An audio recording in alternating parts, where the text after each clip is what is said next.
Hey people, it's Kelly of Print Pray Slay, and I have like my first autumn fall type of spread in my um faith planner. Well, this is really my prayer journal, but it's in a happy planner type of situation. Really is happy notes. So I had an interesting conversation with my youngest child, Amira Rose. She was talking to me after she just turned 11. So she really had me thinking about my role as a mother. Like it was interesting. Like you would think like, oh, this is a child. She turned 11. Like she can't really give out no real thought provoking, scenario for me. Yes, she did. Okay. So she came to me after turning 11. She was crying. This is the second time she came to me. The first time she came to me and she was like, I just wanted to know if I could still play with my dolls since I'm 11. And I was like, yeah, you can still play with your dolls. Legos, all of that. It's cool. Plus, I just spent a rack of money on the doll baby stuff that you asked me for your birthday. This is like an hour later. She comes and now she is crying, right? And she's telling me how she doesn't want to have her period. She doesn't want to start a period. And I was like, oh, okay. I just explained to her, like, what's wrong with it? Like, what's the problem? She was like, oh, it looks messy. And Eden, that's her older sister, my oldest daughter. She said, Eden looks like it hurts sometime. And I was like, you know what? I just explained, that's the body's way of showing you that you're becoming a young woman, and it's a cleansing process. And it's a real big setup for becoming a mom. Don't you want to become a mom? No. Y'all, the girl looked at me and she was like, "No." Like as in like absolutely not. Like why would you say that? And I was at first thinking like, "Oh, maybe it's the process of, having a child and, the physical situation going on with the body." Nope, it had nothing to do with that. It had everything to do with her observation.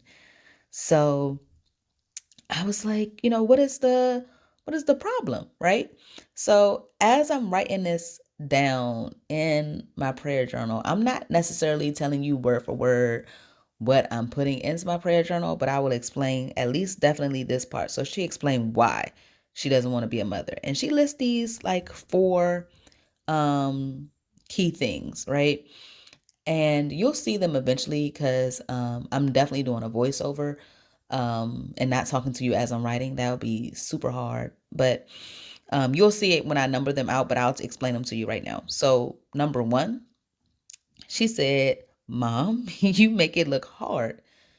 And I was like, oh, dang. Like, does that mean like I'm not doing a good job? Like, I'm thinking to myself, if somebody makes something look hard, are they overcomplicating it? Like I may be doing with my thoughts right now. And so, I gave her some feedback on it, and I was like, well, it's definitely difficult to take care of somebody else that's not yourself. It's a challenge, but I'm up for the challenge. Like, I chose to have each of my children. Like, I did not just wake up pregnant. Like, I chose this route. This is what I wanted. I wanted to have 3 kids since I was a kid. I kind of thought you were going to say the same thing. So I was like, it's not the easiest job in the world, but it's something that I enjoy. I have fun. I said, we have fun. We go out, we go to Six Flags, we go to Universal Studios, we go on vacation. And she looking at me like, I could have did all that by myself. Like I could have did that with my friends. So that's number two. She was like, no fun, no money to spend on yourself. And I was like, yes, you do give a lot. You do give a lot when you're a parent.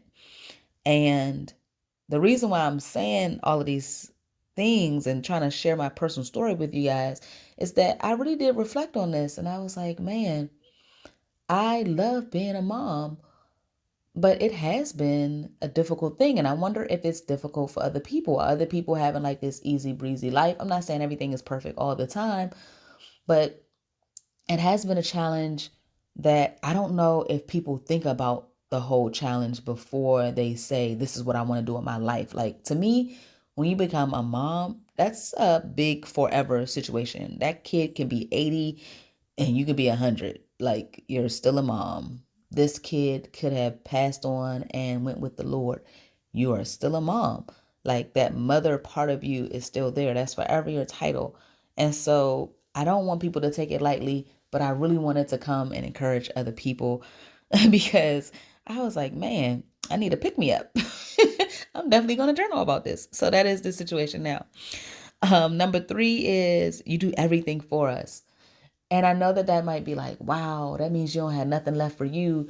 But I love doing everything for them. Like, not everything, like, but some things. It could be the littlest thing, as in, cutting up their sandwich, because one day they won't need me to do that. Matter of fact, one day you're going to cut up my sandwich, because we kind of going to reverse roles here. I'm going to get old and become baby like, and you're going to be taking care of me. So I like doing things for them, doing things with them, creating those memories. Um, but it is, again, that is work. That is not like something that you can say, oh, I don't feel like feeding y'all today. It's whatever. I don't want to pick you up from school. It's whatever. Like, you can't do that. And the fourth one is time, having time for me. And I was like, wow, they kind of, observe the fact that I spend a lot of time with them. I spend a lot of time with my husband. And then my me time really may look like work to them, but I enjoy doing these videos. I enjoy working out. I enjoy watching TV. I enjoy music. I enjoy talking to my friends. I have time for me. So I was like, maybe you just don't see that part. But I think it's important to show our children that we have fun with and without them. Like, look at me dance and I didn't have to ask you to come dance with me, type of thing, right? So that was one, two, three, four. I make it look hard. I don't look like I'm having fun. I'm spending all my money. I'm doing everything for them and I don't got no time for myself. That sounds horrible. So I was like, I'm gonna have to, set the record straight and make sure that I, express these things and make sure that they see that, it's the opposite. So I said, then on the other part of this Hello Autumn, it's like, I'm going to try to read this one. It says, ah, as a newly 11-year-old baby girl, did she just read me my major decision, like in life? Like, I laughed and then I reflected on this life choice. Like, this was a life choice.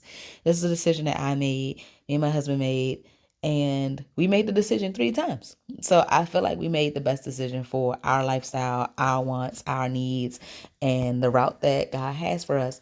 And so I explained that, to me, being a mother is hard work, but it's proud work and it's a lot of fun. And I like sharing my time. I like sharing my money. I like sharing my memories with my pudas. That's what I call them, my pudas. So I get to hug and kiss them every morning. That was not something that I was able to do back in the day. If you saw my video of why I quit my 6-figure job to become a teacher, you will get a glimpse into that. Like, every morning I had to be to work at 5 a.m. So I would wake up at 3. I would leave the house between 3 and 5. And I never got to see them wake up, like, for like years. All right. They were definitely not waking up with me at 5 on a weekday. Now, on a weekend, yeah. But on the weekend, I probably was trying to catch up on sleep. So that's everything to me in the morning now, to wake up and hug them. Like, I wake up and I hold them and I stand up with them and I rub their back and I give them a kiss. And then, then we start the whole thing about go brush your teeth, go wash your face, put on your clothes, blah, blah, blah. All 3 of them. Then I kiss them goodbye and I come home. I'm able to tuck them in and all the process starts all over again, right? So I can appreciate that and I love having my summers off, right? I guess I'm trying to sell you on becoming a teacher. But I just really appreciate those little things that maybe they don't know that I get joy out of, that I want to share with them. And I did share this in my recent Bible study on Deuteronomy, where it was saying, like, you need to tell your children all that God has done for you so that they can learn this appreciation as well. Like, there was no mistake, all right? God didn't make a mistake with us. God didn't make a mistake with your children. But you want to make sure that they know how intentional God is in our lives. So we must share those God wink moments where he did something miraculous, like, and they can learn from it. Along with, of course, the stories of the Bible, but your stories as well. So then I go into my prayer of saying, like, I want to continue to allow God to have this structure over my life. Like, I want to continue to be the mom that I am and grow from that. I want to have joy and laughter with my kids And I never want to be done with them. Like, I never want to feel like they're a burden. And I never want them to feel like I feel like they're a burden or treat them like a burden, because that's not how I feel. All right. And so I end that, and then I write down what I want to do as a list. So I put ways to enjoy motherhood. Like, if I ever want to flip back to this and just reflect. And I'm hoping that this part really does, you know, help you all, because it's definitely a list that, like, I searched for this list, and I actually added some things to it that I felt was important to me. So I hope that it helps. All right. So at this point, I think I cut the camera off, and then the camera comes back on and you're able to see my list. So my list says how many I have? 1, 2, 3, 4, 5, 6, 7, 8, 9, 10, 11 points. So play with them more. Stop comparing myself to other moms and other families. Get up before them. I definitely do this. I do my Bible studies in the morning. If you follow me on Instagram, TikTok, or any other social media channels, you'll know that I do my Bible study in the morning, and it's wonderful. Do I have to get up at 5 o'clock and 5:30? Yes. Okay. Make time for me. Spend time with my kids individually, since I have multiple kids. Have a routine, have a positive perspective, ask for help from anybody. Appreciate that I have only 18 years with them, and put them to bed on time, and then pray, because these is God children. That's what I say to myself. That's what I say to myself when I get super frustrated. At the end of the day, I say, those God kids, He got them. They're going to be okay. And He has me too. So I really hope that you guys enjoyed this video. Please let me know by leaving a comment. Thank you so much for watching. Bye.